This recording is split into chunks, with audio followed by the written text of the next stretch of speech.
Hi guys, welcome to day 8 of the 3-month DAS Trader Challenge. Today wasn't a very good day in terms of my discipline.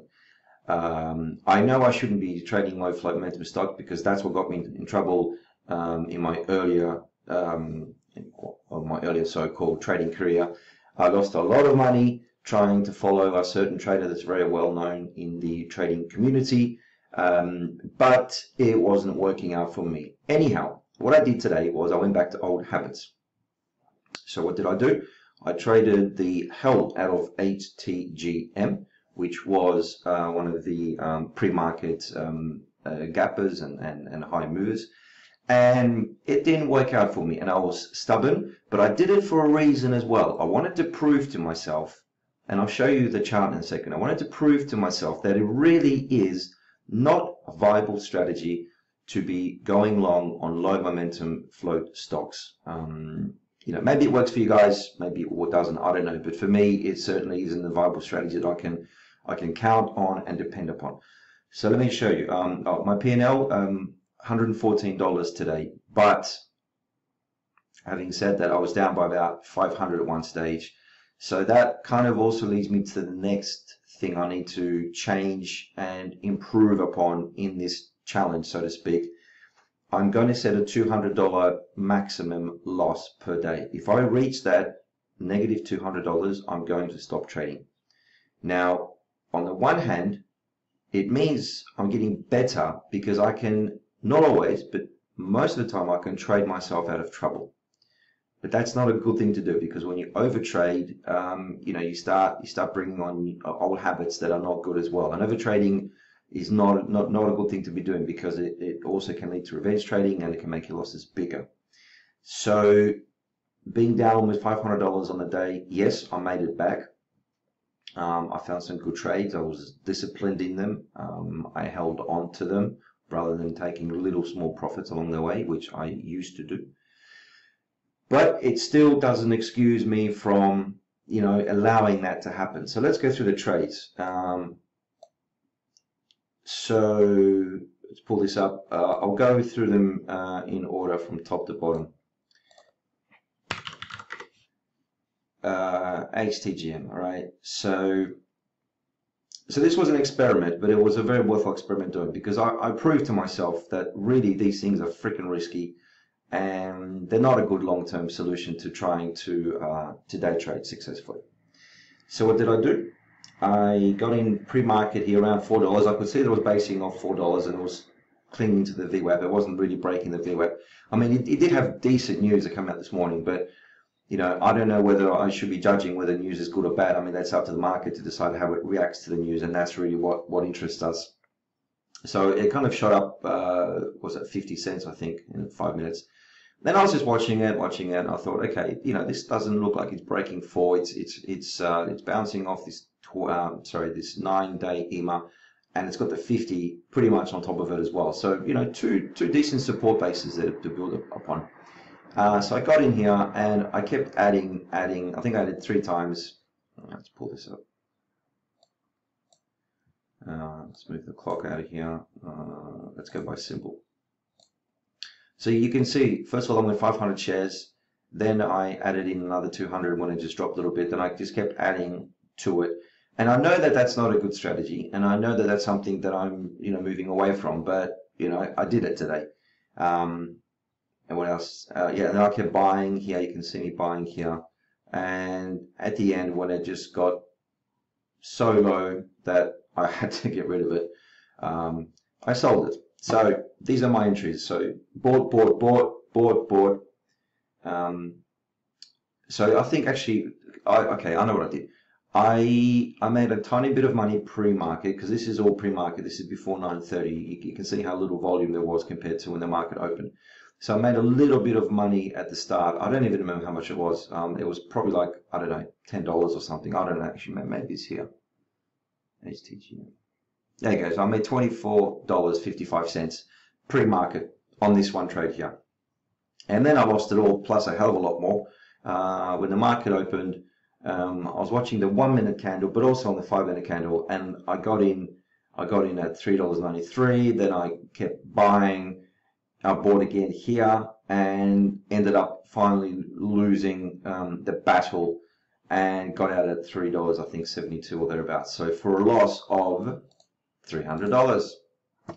And that should have been it. I should have stopped trading there and then, because that is my max loss. And that's what I'm going to be doing from tomorrow. So from tomorrow, you're probably not going to see me make as much money, because I'm going to be a little bit more conservative, and I'm going to try and do it a bit more realistically as well. But I mean, you can see this thing just sold off, and it's a piece of garbage as far as I'm concerned. So that was that. Let's see what we had then. So that was HTGM. Then we had KR. KR was actually a very nice trade, and oh, look at it go down. Damn, I should have held on a little bit more. So I shorted this. Once again, the plan is you give it 5 minutes, you see which way the market's heading or the stock is heading. Who's winning? The buyers or the sellers? Excuse me. If it's the sellers, you get on the short side. If it's the buyers, you get on the long side. And I saw it breaking below the VWAP and also below the 9-day moving average. So I sold short here and I added to my position and I covered here. And that was nice. That worked out. I don't know how much I made. I mean, you can follow it down here. You know, these are the red sections are where I went short, and the blue ones is where I covered, buying to cover, and this is the profit that I got at each of the scaling out buys that I did. And scaled this one out in 3 goes, and then shorted it again here. Sold a bit here. I think I actually covered here. I think I covered and I closed my position on KR. And then I saw it breaking. I saw that it couldn't break the VWAP. So this is a strategy that I'm learning to do as well, where if a stock cannot breach the VWAP and bounces off it, rejects the VWAP, that's another good sign that it's a bit weak.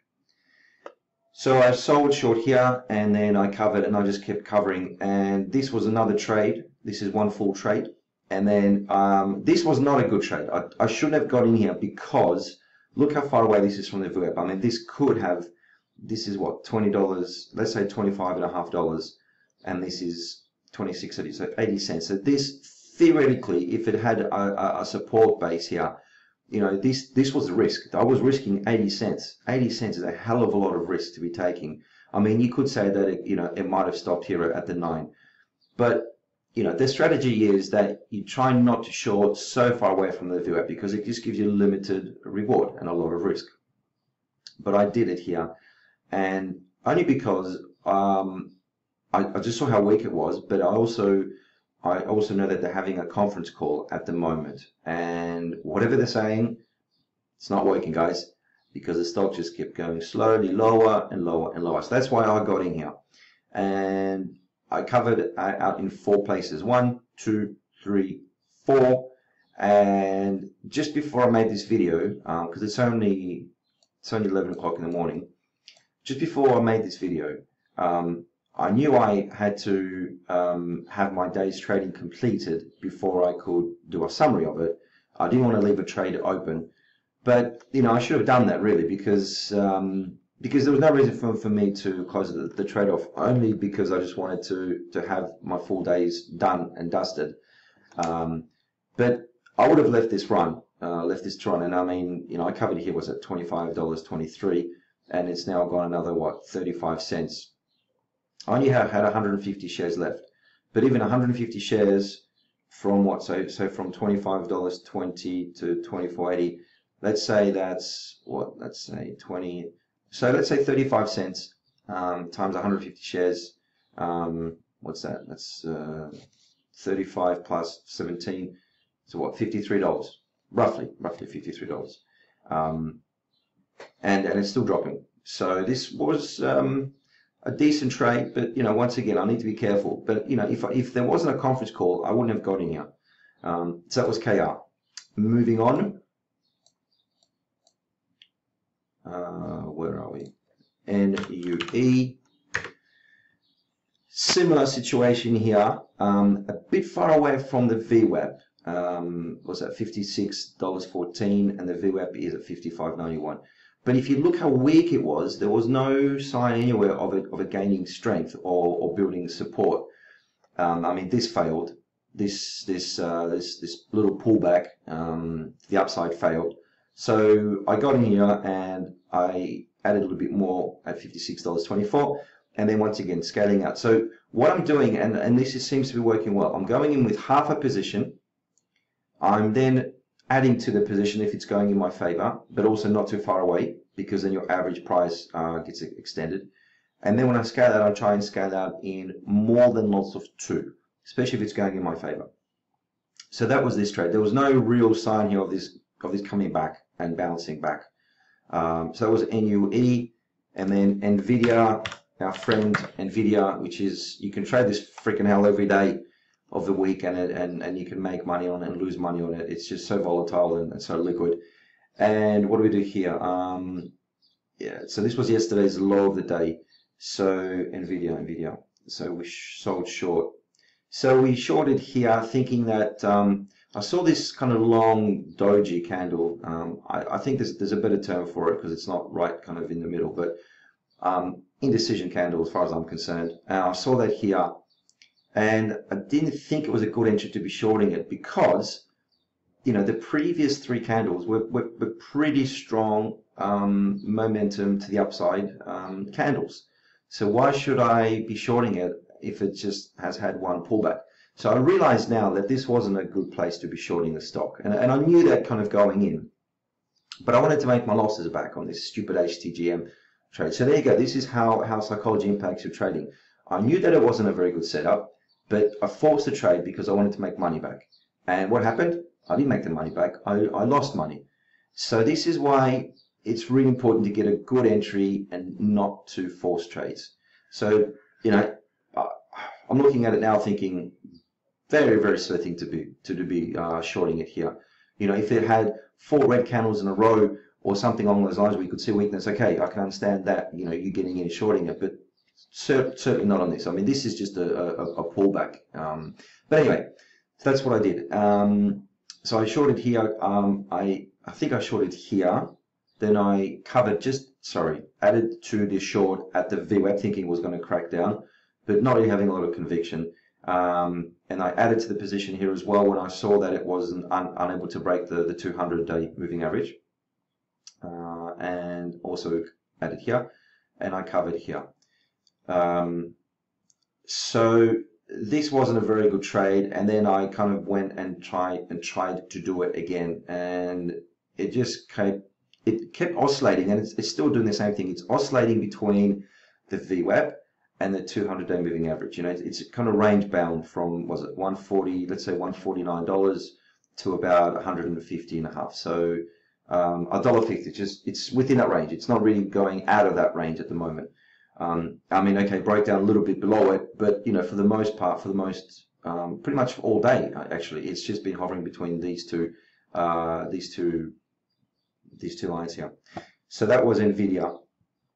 And QQQ, so I lost $132 on that. QQQ, saw that it had a bit of a failed breakout above the VWAP, and I saw that and went, wow, okay, this is not going to be breaking above VWAP. So it's lost strength. Let's go short.